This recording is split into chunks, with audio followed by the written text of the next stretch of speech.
quick audio test, just make sure everyone can be heard. Just lagging issues if there are any.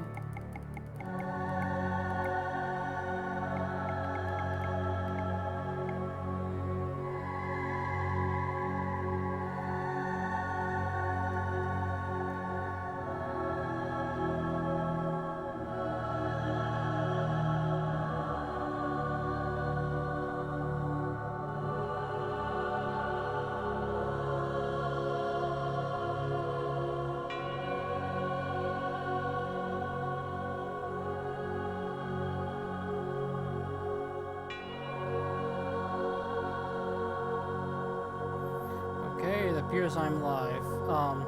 Hello everyone, this is Gundam Ace, aka John Hooper. I'm here with my streaming of Secret Game, Killer Queen. Last time we began the second route, Sum of All Fears. In it, Soichi met up with Goda, and then due to a trap they got caught in, his PDA broke, so Goda contacted her people in league with the game to see if they could do something about it, and after picking up some things, they came across Nagasawa and Hazuki. Then they came across Reika and Rushiyama. But as they went to check out the entrance and found out they were blocked, the non-combat restriction ran out, and Sakumi was gunned down due to some sort of apparent rule breaking. We're not really sure what happened, but yep, she died. She's dead. And Reika ran off, and so Soichi chased after her, but then he found that she'd gone into a trapdoor, and so in order to save her, he had to handcuff them together, but they had no keys for the handcuffs, so now they're stuck handcuffed together, and apparently don't really have a choice but to work together right now. So yeah, that's where we leave off. Also, like I said last time, stream game is still on. We haven't had a bet yet, so they'll still be active until the second confirmed casualty. Once that begins, we'll have the bang will end. Okay, now we're ready. Let's continue. Okay then, what should we do next, Reika?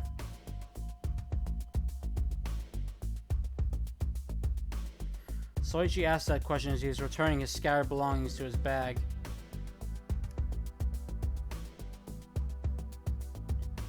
Reika, who was being dragged along with him, looked discouraged when she answered. First, let's find a way to get these handcuffs off. Yeah, I figured as much. Soichi picked up his gym clothes with his right hand. That was the last of his personal effects that was lying around. Now everything was back in his sports bag. However, he kept the knife sheath at his waist and the gun in his pocket. Initially, he tried to put them back in the bag too, but Reika had been opposed to that. She said that they needed to stay armed if there was an enemy around. She'd been rather stubborn about it.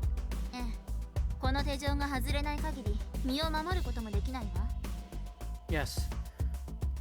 I can't protect myself as long as I'm handcuffed. Reika was insinuating that she wouldn't be able to protect herself from Soichi either. So Reika doesn't trust me, huh?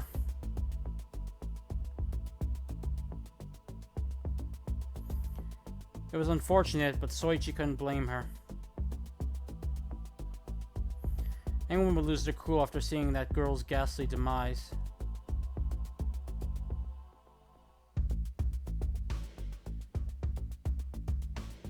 The reason Soichi wanted to save Reika was because that girl's body had shocked him in two different kinds of ways.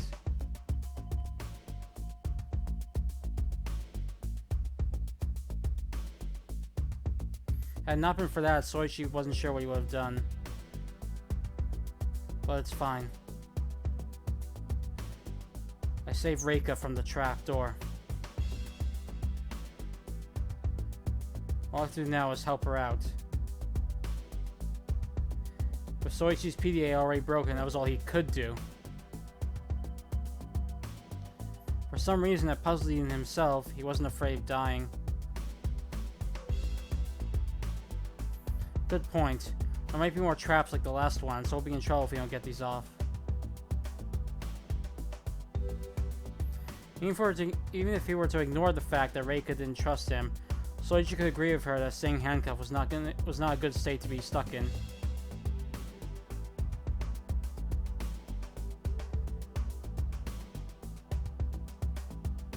If they ran into another trap like the one that Goda and Reika, it would be difficult to avoid them with their mobility limited by the handcuffs.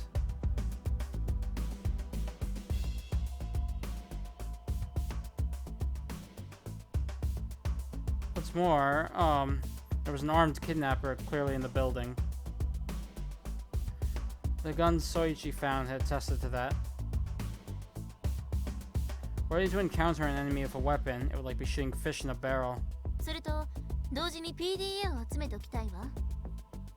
Also, I like to begin gathering PDAs at the same time. PDAs?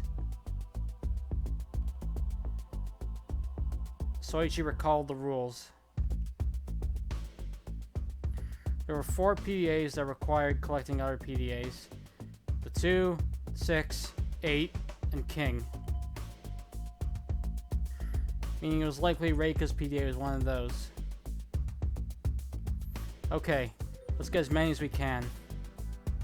Getting more allies would be a great help.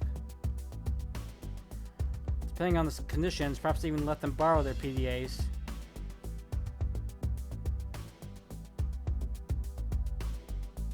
Removing the handcuffs came first, but sparing some effort to gather PDAs wasn't a bad idea either. Their time was limited after all. Soichi nodded, but Reika's eyes narrowed sternly.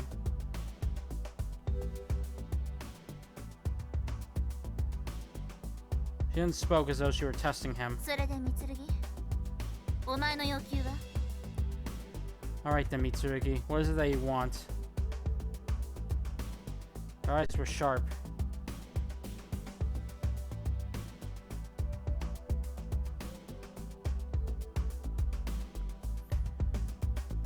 Her eyes have been shooting nothing but daggers into Soichi ever since they've been handcuffed.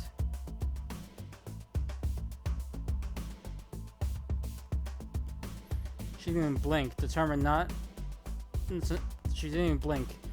to not let even the slightest hint of Soichi's desires, plans for her, or PDA number escape her glare. Nothing. But Soichi's answer was rather simple, contrary to what Reika was expecting. ない？ふざけないで。ないはずはないでしょ。このままだと死ぬのよ、お前は。Nothing. Quit joking around. All of us need something. You're gonna die if you don't do something, you know? I'm serious. I don't want anything. Well, it's only natural to think that. Soichi smiled wryly as he reached into his bag's accessory case. He then produced his own PDA. 何を企んでいるの？私を助けたのはそのため？ What game are you playing at? Is that why you helped me? No, it's nothing as complicated as that. Soichi lightly shook his head before showing his PDA to Reika. My PDA's broken. Reika's eyes went wide as saucers when she saw it.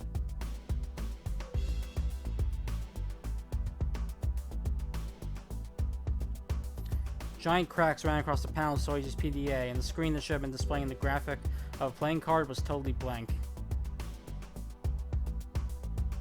It didn't show any signs of reacting even when Soichi pressed the power button, and a tiny beep that played when fiddling with the PDA never once rang. I mean, if you ask me, yeah, I want to remove my collar, but that's probably not going to happen.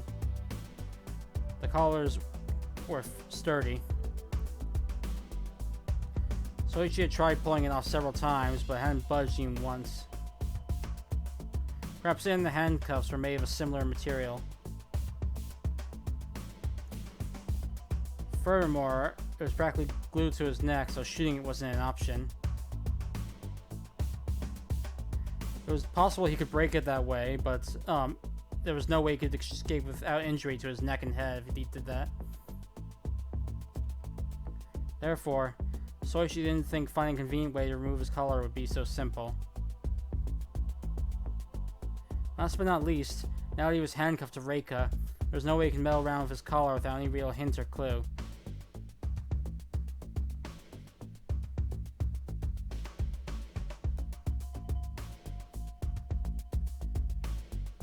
If he screwed up and ended up activating his collar by mistake, it would be a complete disaster. His death sentence would become Reika's own. So just forget about me. Let's focus on getting these handcuffs off first. If we don't, then you'll get cut off my execution in 72 hours, after 72 hours have passed.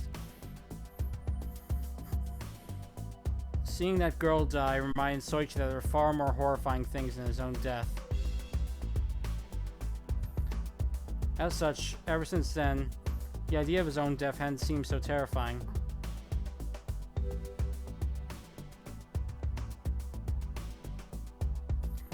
But the suspicion in Reika's eyes burned as fiercely as ever. Is that really his PDA? That dead girl didn't have one. Could he have stolen from her beforehand? Or maybe that's the Joker and he's showing in order to trick me? Okay, let's get going, Reika. Soichi stood up, completely unaware of the doubt ravaging Reika's mind. And though it took a short while, he strapped his bag around his back. Normally, that would have been possible with his, with the handcuffs. Fortunately, however, Soichi's bag was one of the kinds where the strap could be split in two by reducing a buckle, so he was fine on that front. わかったわ。 Alright. Reika nodded, her face still stern. Though doubt still lingered strong in her heart, she knew she had to get moving. Whatever Soichi was planning, it wouldn't matter as long as she got the handcuffs off before he could act. Reika persuaded herself that that mindset was correct and got to her feet. Right then, Soichi offered his hand to help her up, but she didn't take it.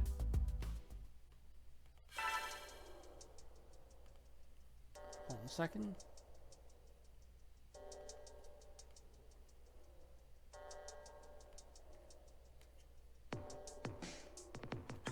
Just gonna save here.